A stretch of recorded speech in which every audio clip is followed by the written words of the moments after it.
Hey guys, I'm super excited. Today we will interview Red Barn Carnivore. We will ask them what are the 5 Nepenthes they recommend to grow on a windowsill. This is a kind of a new interview I plan to do. I will interview as many professionals as I can. And that's the first episode of the series. So coming up.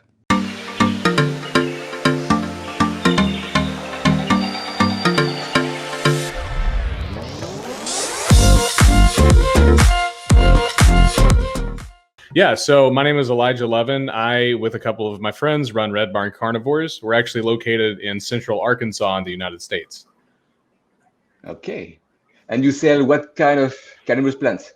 Yeah, so we currently only sell Nepenthes. Well, we sell Nepenthes in a couple of the more typical flytrap cultivars, but we're hoping to branch into more Drosera, some more niche flytraps, and just, the more basic carnivorous plants. So we've got a Sarracenia connection, a Pingulata connection, and we're hoping to move into a few more as well. So a few things down the pipe that we're excited about. Cool. Yeah. And for the Nepenthes, lowland, intermediate, highland, all of them? So we've got a very small highland setup. Just to be frank, a lot of Highlanders are sold everywhere. It seems like a lot of people sell Highlanders, so not a ton sell lowlanders. And we live in Arkansas where it's hot and humid, so it's more conducive for us to sell lowlanders. It's just a little bit more friendly with our native conditions. But we are hoping to get a greenhouse in late 2021, early 2022 that should be able to do more intermediate highlands, so we can ramp up those. But yeah, for now, mainly lowlanders, intermediate, some highlanders, but a lot of plants can actually get pushed beyond just what their native environment's like. So, if some plants grow, for example, ampullaria grow in more lowland settings, I know people who grow them highland. I even know a guy who grows bicalcarata in highland where it's like 55-degree nights and it does great. So, Wow. yeah, it's pretty cool. Okay, cool. So we have a wide range. What are the 5 Nepenthes you recommend for a windowsill? So I don't grow a ton windowsill myself, but my wife grows an ampullaria in her office, and it does really well. It's just now putting on some new leaves that are actually pitching. It's just on a southern facing windowsill, so it's doing really well. I have a couple of buddies that grow truncata, and they do great. They actually have huge pitchers on them. So truncata, veitchii is another good one. Just because they're really thick leaf plants and they tend to do well in a wide range of environments. Pretty much anything that's going to do, for example, truncata, veitchii, they can do highland to lowland with ease. Anything like that, it's a little bit hardier, less picky when it comes to environmental changes. So they'll do better on a windowsill. Another great one is dyeriana. It's a hybrid from the Victorian era. It's really widely available, super cheap, and it produces massive pitchers. And I think the last one was Maxima, which is it's essentially just as tanky as truncata and veitchii. It does really well as well. I have grown a Maxima on my windowsill before with quite a bit of success. Okay, and how do you do that? You have the water tray, or what kind of substrate do you use? Yeah, so I originally used, like charcoal, orchid bark, all the fancy stuff, and now I just do sphagnum. I was doing sphagnum and perlite. Now I just do straight sphagnum, like who is it? People out in California, predatory plants. They do pure sphagnum, and I found that for pretty much any plant, as long as you're watering at the right rate, it'll do totally fine in just pure sphagnum. If you're a little bit if you have a tendency to overwater, it's typically better to do 50-50 sphagnum perlite, but otherwise just pure sphagnum does great. But in terms of watering, we just water, we keep everything moist, pretty standard for Nepenthes, and then lots of light. A lot of people don't realize that humidity is not the biggest factor. In some species it is, but for the most part, the biggest factor to get your plant to pitcher is actually just giving it plenty of light. Think of, if you go to a Lowe's or a Home Depot or, any box store that's got plants, all the flowering plants are typically in the full sun section. That's because to produce those blooms, it takes a lot of energy. It's the same thing with pitchers. So to produce a pitcher, they just need a lot of light. So it's definitely doable on a windowsill. You just have to make sure that it's getting the right amount of light. Yep. Okay. Do you have an advice for somebody that would want to try Yeah. So I would say if you're a beginner, if you're an expert, if you've grown for a while, do whatever you want, have fun with it.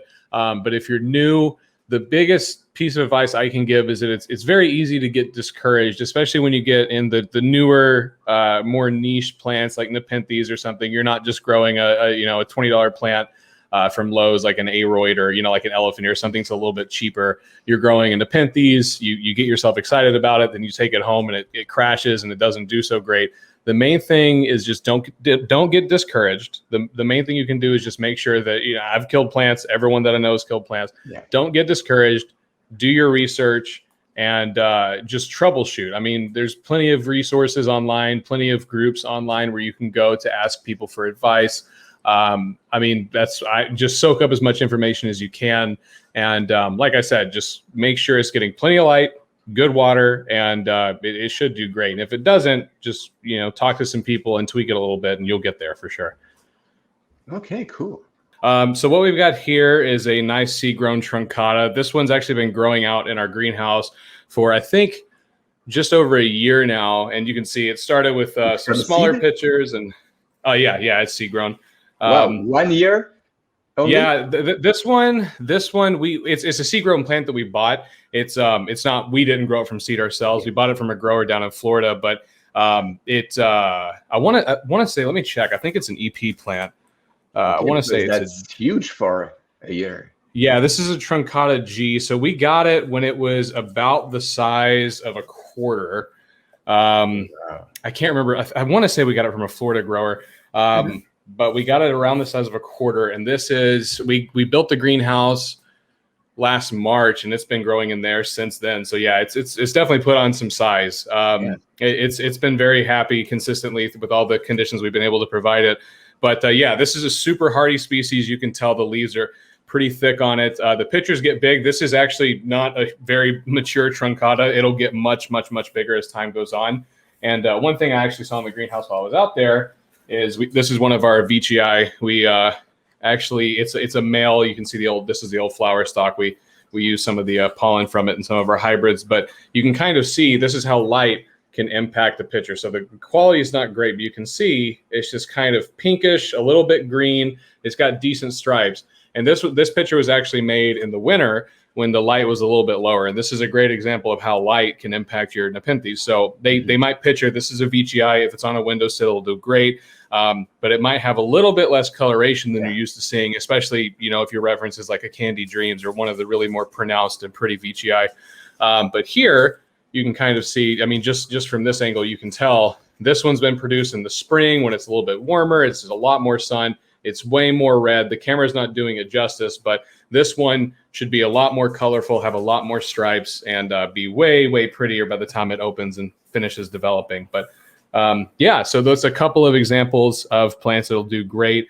Truncata is pretty readily available. Veitchii as well. There's a few, I want to say, companies that, Exotica Plants produces a ton of these. There's a bunch of imports happening for those. I want to say Carnivores, Pearl River Exotics, Native Exotics, obviously Red Barn Carnivores. Everybody's got these available and at pretty good prices. I know predatory plants had truncata for like $30-$40 at one point. So definitely try to get your hands on one of these. I would think that they would do great. Unfortunately, our other plants are too big to actually show on camera, but we'll grab a video of those later. But yeah, that's a good example. Okay, and because I have to ask, do you sail to Canada? No, unfortunately, I need sure. Yeah, I need to look into it. I need to look into it because I don't know the regulations behind it, but I want to say the U.S. government's pretty strict on shipping internationally. Let me make a note of that as well. We've been meaning to. I do know it costs a lot of money, but eventually we're trying to figure out where we want to invest and expand. Eventually, we would like to grow to the point where we can ship worldwide, but our next investment, I think, is going to be moving towards a more tissue culture focus, so that we can produce a lot of these. Because, I mean, one thing that you'll notice is plants like this have gone from, like I said, I think predatory plants sold their truncata for $20 to $40 a couple of years ago. And now I want to say you'd be really hard pressed, aside from theirs, you'd be really hard pressed to find one for less than like 70 or 80. especially like this size. This is like a $300 plant. I'm sure at this point. I haven't really kept up with truncata prices lately, but we're trying to alleviate that a little bit to build up enough revenue right now to invest in tissue culture and kind of drive those prices down. But that's a whole different conversation. It has nothing to do with Windowsill. Yeah, for sure. I mean, it's going to take a lot, but we'll get there eventually, hopefully. But yeah, with all that said, we are hoping to eventually ship worldwide once we get our foundations kind of set. So, but yeah, this is definitely a great species. Both of these are great, and the other ones I listed as well. Maxima. The only difference really between these and Maxima gets pretty big like truncata. It has a more speckled body, and I'll provide a picture for you to reference. And then the leaves under a good amount of light, and I guess this is a good note, is some species actually will get pretty maroon leaves. Like for example, what is it? Miranda, Maxima, Peltata. There are a few species and hybrids that will actually get pretty red leaves, and a lot of people will back off. They'll think that's too much light, but that's actually totally fine. Like we've got some gracilis in the greenhouse that actually produce nearly jet black leaves in the right amount of sunlight. So just the main thing is when you're trying to dial in your light settings, don't let them get brown spots. If it looks like basically a sunburn where it's blistering, there's brown spots where the leaves obviously dying, that's too much light. But otherwise, if it's just looking a little bit red, or if it's getting a little bit darker, that's totally normal. That's usually to be expected. And for some species like Maxima or Peltata, that actually will help it picture. That's a good indication of it's getting enough light, and it should start producing pictures.